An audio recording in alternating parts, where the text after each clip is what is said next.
La vie sur l'îlot. Je ne sais pas si vous vivez dans une grande ville, dans une petite localité, dans un village idyllique, à la campagne, dans un petit hameau ou quelque part au bord de la mer.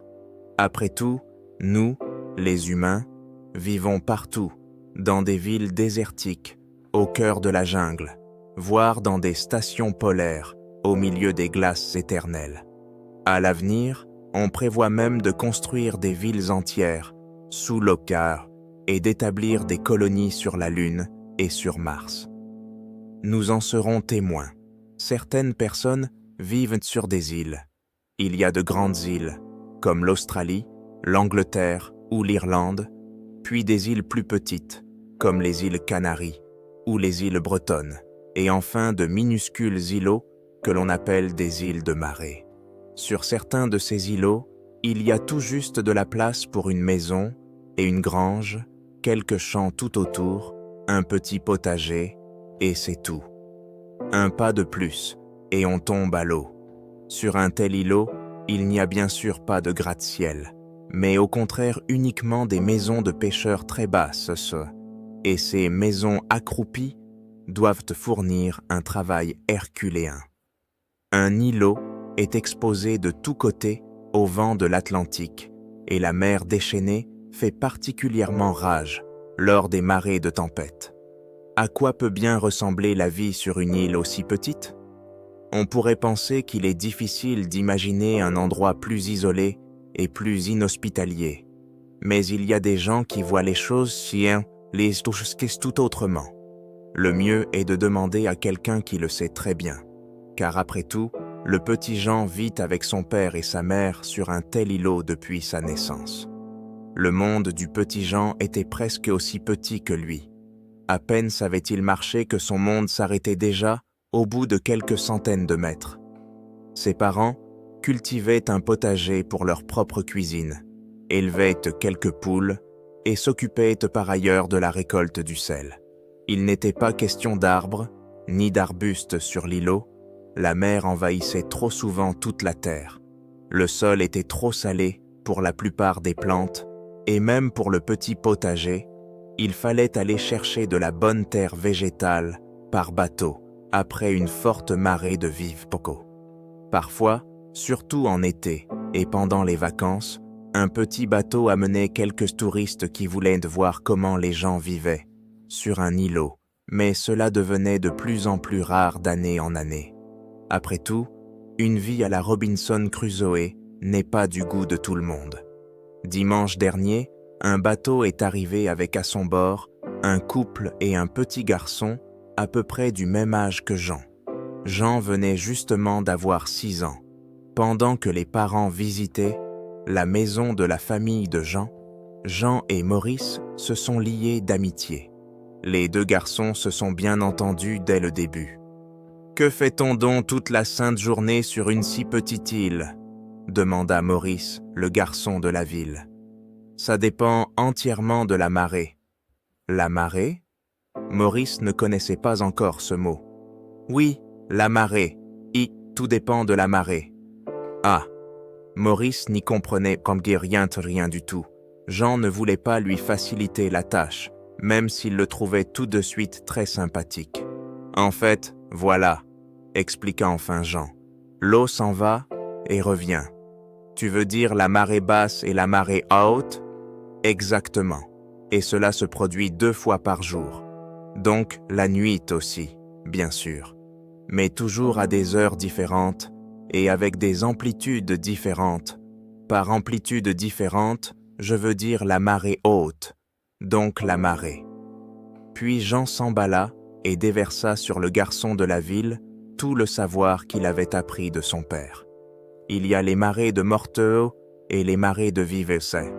En plus des marées normales. Maurice dit « Ça doit être ennuyeux quand toute l'eau s'est retirée. » Jean répondit « Ennuyeux ? Mais c'est génial. » Maintenant, je n'y comprends plus rien du tout. Maurice resta là à regarder Jean, car il avait vraiment besoin d'une explication. Mais enfin, à marée basse, on ne vit plus sur une île, mais comme sur le continent. On peut aller chez le voisin ou attraper des crabes et tout ce genre de choses. Chez le voisin? Oui, bien sûr, tu ne peux pas les voir pour l'instant à cause de la marée. Mais à marée basse, on peut voir l'autre îlot de l'autre côté, et, un peu plus à gauche, encore un autre. Parfois, je vais rendre visite à Gerda. Parfois, Philippe vient ici. Vous allez à pied jusqu'aux îlots voisins? À la rigueur, mais on peut aussi prendre un attelage. C'est là que Lot, notre cheval, entre en action. Vous avez un cheval sur votre îlot. Bien sûr, la vieille Lot, tu veux la voir? Maurice en avait très envie. Il n'avait encore jamais vu de vrai cheval de près. Lot se trouvait dans l'écurie. Plus précisément, le père de Jean avait construit une belle stalle pour Lot dans la grange qui avait résisté aux tempêtes. Et dans la grange se trouvait également la charrette, devant laquelle Lot allait être attelé. J'imagine que ça doit être amusant de traverser les vasières avec cette haute charrette. Pourquoi est-elle si haute? En effet, cette charrette était plus haute qu'une calèche ordinaire. Eh bien, à cause des chenaux, il y a toujours de l'eau dedans, sinon on aurait les pieds mouillés dans la voiture. Maurice n'en revenait pas. Mais le mieux, c'est quand même le traîneau à voile. Le traîneau à voile? S'exclama Maurice, presque désespéré. Bien sûr, regarde, voilà le voilier de vasière. Mais je n'ai pas encore le droit de le piloter tout seul. Maurice regarda attentivement. Il y avait là un engin qui lui rappelait un peu un traîneau, mais celui-ci était monté sur un châssis tubulaire triangulaire muni de 3 roues, et il y avait un mât comme sur un petit voilier. Ça file comme le vent une fois la voile hissée. En un clin d'œil, on passe d'un îlot à l'autre. On peut même aller jusqu'au continent et boire un verre chez l'aubergiste. Un vrai petit coup breton. Bon, d'accord, je n'ai pas le droit au pastis, mais seulement à un diabolo menthe. Peu importe, avec le voilier des vasières, on y va et on revient en un tour de main. Maurice aimerait tellement vivre tout cela lui-même. Vivre sur une île, marcher dans les vasières, attraper des crabes, se rendre à pied sur d'autres îlots, ou en attelage de chevaux, ou bien sûr avec le rapide voilier de vasière. Bon sang, je donnerais n'importe quoi pour pouvoir vivre ça une fois. Jean eut une idée. C'est les vacances, après tout. Demandons à nos parents si tu peux rester ici quelques jours. Maurice rougit jusqu'aux oreilles et s'écria « C'est l'idée du siècle, ce serait génial ». Les parents ne se doutaient encore de rien lorsque les 2 garçons sortirent en courant de la grange comme si le diable était à leur trousse. La mère de Jean venait d'offrir à ses invités une tasse de café et une part de gâteau aux fraises avec de la crème fouettée. On parlait de la vie sur l'îlot lorsque les 2 garçons firent irruption dans la pièce, tout excités. « Maman, papa, est-ce que Maurice peut rester ici pendant les vacances? S'il vous plaît, autorisez-le. Juste quelques jours. » Maurice regarda ses parents avec ce regard qui rendait difficile pour des parents de refuser une demande d'enfant. Le père de Maurice dit « Nous restons encore 14 jours à Belle-Île-en-Mer. Ce sont nos vacances en famille. » Le père de Jean ajouta « Jean est aussi en vacances, mais il est la plupart du temps seul ici. Ce ne serait peut-être pas une mauvaise idée. » Les parents se concertèrent pour savoir s'il était possible de répondre aux souhaits des enfants. Finalement, après 2 tasses de café supplémentaires, les parents se mirent d'accord. Maurice pouvait rester sur l'îlot pendant 2 semaines complètes. À la fin, le père de Jean on le ramènerait sain et sauf chez ses parents à Belle-Île-en-Mer. Au cas où, ils voulurent échanger leur numéro de téléphone afin de pouvoir se joindre à tout moment. Maurice n'a même pas de brosse à dents avec lui. Oh, nous en avons en réserve.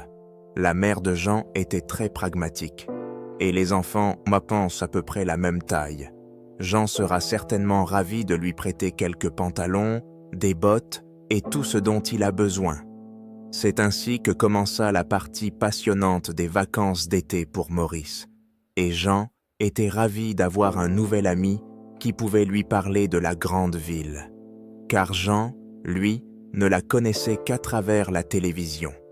Tout avait en fait été planifié de manière très agréable et innocente, mais les choses se sont déroulées tout autrement. Personne n'y était pour rien, ce sont des choses de ce qui arrive. On n'y peut rien. Le soleil s'est placé derrière la lune, renforçant ainsi son influence sur les marées, ce qui a provoqué une marée gigantesque, l'une de ces fameuses marées de Vivaschu. À cela s'est ajoutée une dépression accompagnée de pluies torrentielles et de vents violents. Ces deux phénomènes combinés pouvaient devenir un véritable cauchemar pour un marin. Sur l'îlot, tout le monde a alors dû faire face à la montée des oiseaux. Cela se produisait plusieurs fois par an, les habitants y étaient préparés. Il n'y avait pas de surprise. Dès le premier jour, Jean et Maurice regardèrent donc par la fenêtre de la maison, blottis contre la pluie et la tempête, en haut du tertre, et ne virent ben que la mer, aussi loin que la vue le permettait, malgré le mauvais temps exécrable. Il ne restait plus qu'à attendre. La marée basse allait commencer dans 6 heures au plus tard. Jean prépara ses bottes en caoutchouc et il y en avait aussi une paire pour Maurice. Les cirés jaunes, que tout le monde appelait dans le nord des imperméables de marins, étaient suspendus à côté de la lourde porte. Le père de Jean était assis près de la radio et écoutait toutes les informations. Ils avaient également une station de radio amateur, c'était le passe-temps de son père. « Il s'est passé quelque chose là-bas » s'écria soudain le père. Il était sorti du salon pour rejoindre la cuisine. Un bateau a soit chaviré, soit heurté un plus petit. Cela faisait longtemps qu'on n'avait plus eu de naufrage ici, entre les îles. « Qu'est-ce qu'un naufrage » demanda Maurice, qui se sentait déjà un peu mal à l'aise. « C'est ainsi qu'on appelle un accident impliquant des bateaux » expliqua Jean à Maurice, de la vase à perte de vue. Jean et Maurice se tenaient devant le tertre et prévoyaient de faire le tour de l'îlot. La mer avait disparu et laissé un véritable désordre derrière elle. Le père avait même attelé la charrette, car après une telle inondation, on pouvait trouver l'un ou l'autre objet utile. Il voulait se rendre sur l'îlot voisin et partir de là avec d'autres habitants. Maurice et Jean se mirent en route à pied. Pendant ce temps, la mère préparait un repas copieux pour tout le monde. Les garçons auraient certes adoré accompagner leur père dans la charrette, mais lorsqu'ils rejoignaient d'autres hommes, ils avaient besoin de chaque place disponible et de mains robustes pour charger les objets et lourds. Les deux garçons se mirent donc en route, pataugeant dans la vase, sans jamais perdre de vue l'îlot, car si le brouillard venait soudainement à s'épaissir, cela pourrait devenir dangereux s'ils perdaient le chemin du retour. « Qu'est-ce que c'est là-bas » demanda Maurice, qui avait repéré quelque chose, pas très loin d'eux, à une centaine de mètres peut-être. « Je n'en ai aucune idée, ça n'était pas là avant. » Jean connaissait en effet les environs de l'îlot à marée basse comme sa poche. Les garçons continuèrent donc leur chemin et se retrouvèrent bientôt face à... Mais qu'était-ce donc ? Ce n'était pas facile à distinguer, recouvert d'algues, à moitié enfoncé dans la vase. Emprisonné dans les algues et à moitié enfoncé dans la boue, une partie d'un vieux casier s'y était également accrochée. Ce n'est qu'au 2e ou 3e coup d'œil qu'on pouvait distinguer qu'il s'agissait d'une valise. Mais Jean et Maurice se mirent à dégager leur trouvaille de tout ce qui l'encombrait. Le dos tourné vers l'horizon, le regard tourné vers l'îlot. Ainsi, rien ne pouvait aller de travers. Une demi-heure plus tard, c'était fait. La valise était récupérée, lourde de mouillé, mais en réalité intacte. Une vieille valise en cuir avec quelque chose à l'intérieur. « Allez, Maurice, on ne va pas se traîner avec ça.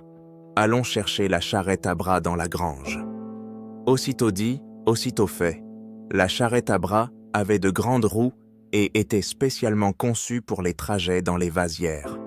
Ensemble, ils soulevèrent la valise pour la poser sur la petite surface de chargement et retournèrent, avec leurs trouvailles vers l'îlot, jusqu'à la grange. Là-bas, ils voulaient de voir quel trésor ils avaient bien pu récupérer. « À qui cela peut-il bien appartenir ?» se demanda Maurice à voix haute.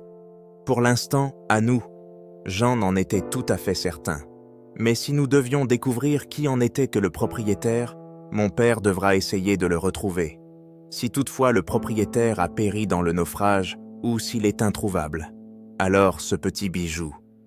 Il caressa la valise en cuir de la main, nous appartient à tous les deux. Que peut-il bien y avoir dans une vieille valise en cuir, à part quelques vêtements? Maurice n'était pas convaincu qu'ils aient pu trouver quelque chose de vraiment précieux. Oh, ne dis pas ça. On a déjà trouvé toutes sortes de choses, ici. Jean avait entendu les histoires de son père et avait lui-même trouvé une fois une canne à pêche de haute mer en parfait état. Il la possédait encore aujourd'hui, mais il ne s'en était encore jamais servi. Et en plus, elle est fermée. Eh bien, c'était pas de chance. Sous les deux lanières de cuir, apparurent 2 serrures par de valise et, bien sûr, il n'y avait aucune trace de la clé à l'horizon. Ça va vite être réglé.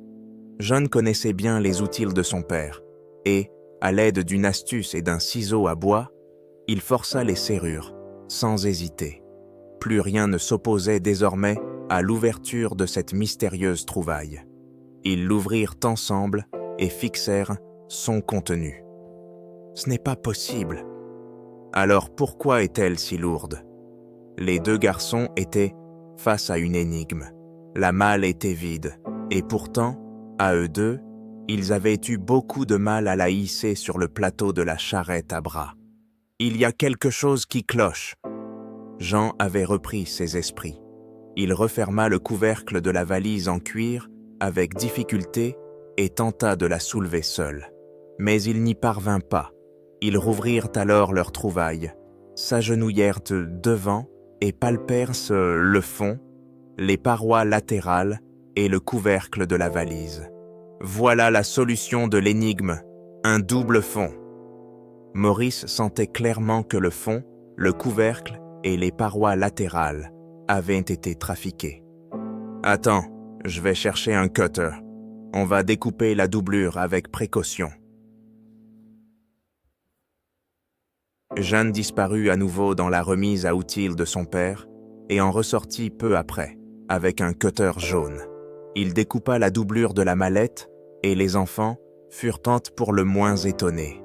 De petits sachets plats étaient fixés sur des panneaux de contreplaqué parfaitement ajustés, maintenus en place uniquement par la doublure rigide. Bien sûr, le contreplaqué était humide et donc lourd, mais les sachets plats en lit n'étaient pas vides non plus.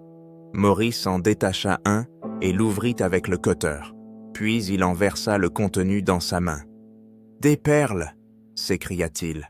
« Regarde, il y a des perles dans les petits sacs en lin. » Et Jean regardait, bien sûr. « Ça n'existe pas, une valise vide remplie de perles dans le double fond. » Ils examinèrent alors la valise dans les moindres détails. Mais il n'y avait ni étiquette, ni plaque, ni indication de nom. Rien, à part ce contenu mystérieux dans les parois de la valise, dans le double fond et dans le couvercle. Ils comptèrent 17 petits sachets contenant chacun une poignée de perles. Je pense qu'il faut que nous montrions ça aux parents. Jean et Maurice détachèrent tous les sachets des petites planches humides, les rangèrent soigneusement dans un sac à bandoulière et les emportèrent hors de la grange jusqu'à la chambre de Jean, qu'il partageait actuellement avec son invité Maurice. Maurice dit « Eh bien, ils vont en prendre plein les yeux. Tu peux en être sûr, une trouvaille de perles dans l'Atlantique, ça n'arrive pas tous les jours. » Jean sourit jusqu'aux oreilles. Tard dans la soirée, on entendit un hennissement. Le père rentra avec un attelage lourdement chargé. La vieille lotte fut dételée. Le père entra dans la cuisine, fatigué et affamé.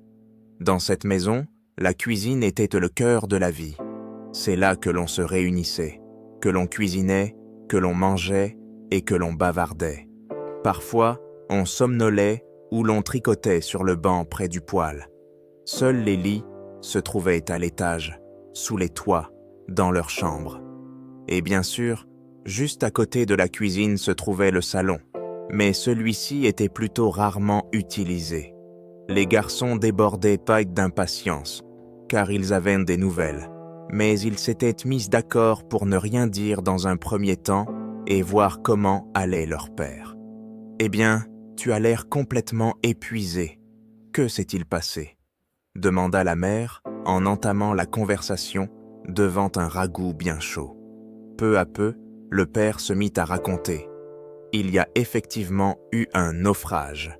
Près du détroit, 2 contrebandiers se sont percutés de nuit dans le brouillard et leurs tentatives pour se dégager l'un de l'autre les ont poussés vers le large. Les gardes-côtes ont repêché 4 corps. L'un des bateaux était apparemment rempli de cigarettes et de tabac. La cargaison a basculé à la mer et est devenue totalement inutilisable. Les embarcations légères se sont brisées, mais j'ai pu charger l'un ou l'autre objet encore utilisable sur la charrette.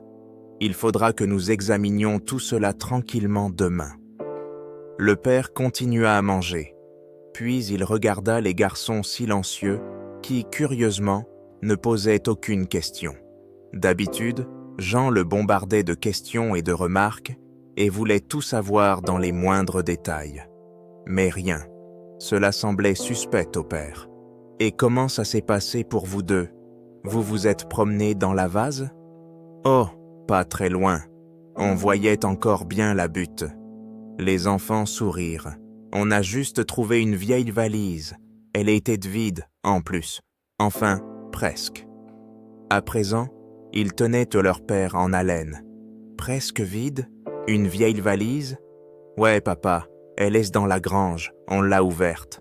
On a forcé les serrures avec un de tes outils, c'était très facile. » Jean s'efforçait vraiment de ne rien laisser paraître. « Je vois. » Le père connaissait bien son Jean. Il essaya donc d'en tirer quelque chose de Maurice. « Alors, Maurice, comment s'est passée ta première sortie dans les vasières? Tu as trouvé une valise qui était presque vide, presque rien dedans? » « Oui, on peut dire ça, » répondit Maurice en tournant autour du pot, car il ne voulait rien révéler. Jean était justement monté dans sa chambre chercher son sac à bandoulière. « Papa, cette valise ne vaut chaud rien, mais regarde ce qui était caché dans la doublure. Elle avait même un double fond et un couvercle. C'est pour ça qu'elle était si lourde. Il y avait des panneaux de contreplaqué à l'intérieur qui étaient complètement trempés, sans compter le cuir lourd et mouillé. C'est uniquement parce qu'elle était si lourde que nous avons pu la transporter jusqu'à la grange, avec la charrette à bras. Allez, montrez-moi ce que vous avez trouvé. » Le père était bien réveillé et prêt à tout. Les garçons vidèrent les 17 petits sachets en toile sur la table de la salle à manger. « De la drogue, peut-être » La mère s'inquiéta immédiatement. « Nous avons ouvert un sachet. Regardez. » Et sur ces mots, Jean versa le contenu du sachet dans la main calleuse de son père, tout en observant attentivement son visage. « Ce n'est pas possible, des perles !» Le père versa la moitié du contenu dans la main de sa femme. « Ce sont bien des perles. » Le père ajouta « Mais elles ne peuvent pas venir d'ici. Les bancs d'huîtres se trouvent bien plus au nord, et là-bas, on ne s'intéresse pas aux perles mais à la chair des animaux. Pour être honnête, je n'y connais absolument rien en perles. Ce que je peux toutefois imaginer, c'est que cela pourrait avoir un rapport avec les 2 contrebandiers. L'un des bateaux transportait du tabac et je ne sais quoi d'autre, et le contenu de la mallette avait été convenu comme paiement. Nous ne pouvons plus interroger personne à ce sujet, les équipages des 2 navires se sont noyés. La mère prit les autres petits sachets encore fermés, ainsi qu'une paire de ciseaux, et les ouvrit un à un. Elle en versa délicatement le contenu dans un bol en bois. Puis elle se mit à compter. Il y avait exactement 140 perles rondes et blanches. Les 2 garçons ont trouvé cette valise dont on ne peut déterminer l'origine. Chacun devrait donc en recevoir la moitié. La mère se montra très pragmatique et réfléchit immédiatement à la suite. On ne sait pas quelle est la valeur de ces perles. Vaut-il mieux les vendre maintenant et investir l'argent pour les garçons ou les conserver car elles prendront peut-être encore plus de valeur à l'avenir? Qui l'aurait cru? Alors que je dételais Lot, épuisé, je ne pensais qu'à un dîner chaud puis à me mettre au lit sans tarder. À présent, 1000 pensées se bousculent dans ma tête. Jean, Maurice, si mes 6 sens ne me trompent pas, vous avez fait aujourd'hui la découverte de votre vie. Les garçons ne pouvaient ne pas imaginer que cette découverte allait bouleverser non seulement leur vie, mais aussi celle des 2 familles. Plus rien ne serait comme hier. Ils ne restèrent finalement pas longtemps dans la cuisine, mais le père dit qu'il appellerait les parents de Maurice dès le lendemain et les inviterait à venir sur l'îlot, voire irait les chercher. Est-ce qu'il est arrivé quelque chose à Maurice? Non, tout va pour le mieux, répondit le père de Jean au téléphone. Mais nous devons nous voir de toute urgence. Il y a une décision à prendre et je ne souhaite pas en discuter au téléphone. Vous savez quoi? Je viendrai vous chercher à marée basse avec la charrette. Je pense qu'il y a quelque chose à fêter. Vous n'en croirez pas vos yeux. Le père n'en dit pas plus. Il attela ensuite Lot et dès que la marée descendante le permit, il partit chercher les parents de Maurice. Ceux-ci se tenaient déjà sur la plage, tout près de l'hôtel. « Bonjour, montez vite. Dans une demi-heure, il y aura du café et des gâteaux. Les garçons ont hâte de vous voir. » Le père resta inflexible. Il avait promis aux garçons de ne pas révéler un mot de leur découverte pendant le trajet. C'était à eux de le faire. Tout cela semblait très étrange aux parents de Maurice. Espérons que Maurice n'ait rien fait de mal. Mais que pouvait-il faire? Ils profitèrent donc de ce court trajet à travers les vasières et laissèrent le vent salé leur caresser les cheveux. Depuis le haut du tertre, les garçons pouvaient déjà apercevoir la charrette. Elle se trouva bientôt devant la grange. « Allez, avoue-moi, qu'as-tu fait, Maurice ?»« Moi, papa, fais. Comment t'en viens-tu là ?» Eh bien, au téléphone, le père de Jean ne m'a rien dit, et pendant le trajet, il est resté presque aussi silencieux que Lot. Les garçons ne purent s'empêcher de rire, et Jean était fier que son père ait tenu bon. « Il avait ses raisons, » dit Jean. La tension était à son comble, en tout cas pour les garçons et les parents de Maurice. Enfin, tout le monde était assis ensemble autour de la grande table de la cuisine, et au milieu se trouvait le saladier en bois contenant les perles. Les enfants avaient tout raconté de leur découverte, et le père de Jean avait ajouté ses réflexions à ce sujet, compte tenu des événements nocturnes liés à l'accident. La mère de Jean était très pragmatique. Elle avait d'ailleurs eu plus de temps pour réfléchir à tout cela. Je pense qu'il serait raisonnable de répartir équitablement cette trouvaille entre les enfants. Ensuite, il faudra voir s'il est plus judicieux de vendre les perles et d'investir l'argent ou de les conserver encore un peu, car elles vaudront peut-être plus tard, qui sait, dans 10 ans, encore plus qu'aujourd'hui. La discussion entre les parents était ainsi lancée. Ils prirent ensuite la sage décision de faire d'abord évaluer la valeur actuelle de la trouvaille. Ensuite, ils verraient bien. Les 2 garçons, quant à eux, passèrent encore quelques jours formidables sur l'îlot. Grâce à un vent soutenu, ils purent même s'adonner à la glisse sur la vase. Ils filaient alors à toute allure à travers les vasières désertes, propulsés par la force du vent, si bien que la boue giclait de toutes parts. Les garçons, Maurice et Jean, ne se sont plus jamais perdus de vue et sont devenus les meilleurs amis du monde. Après avoir chacun obtenu leur baccalauréat dans leurs villes respectives, ils ont décidé d'étudier ensemble dans une université en Angleterre. Au cours des années qui ont suivi, Jean s'était souvent rendu dans la grande ville pour rendre visite à Maurice.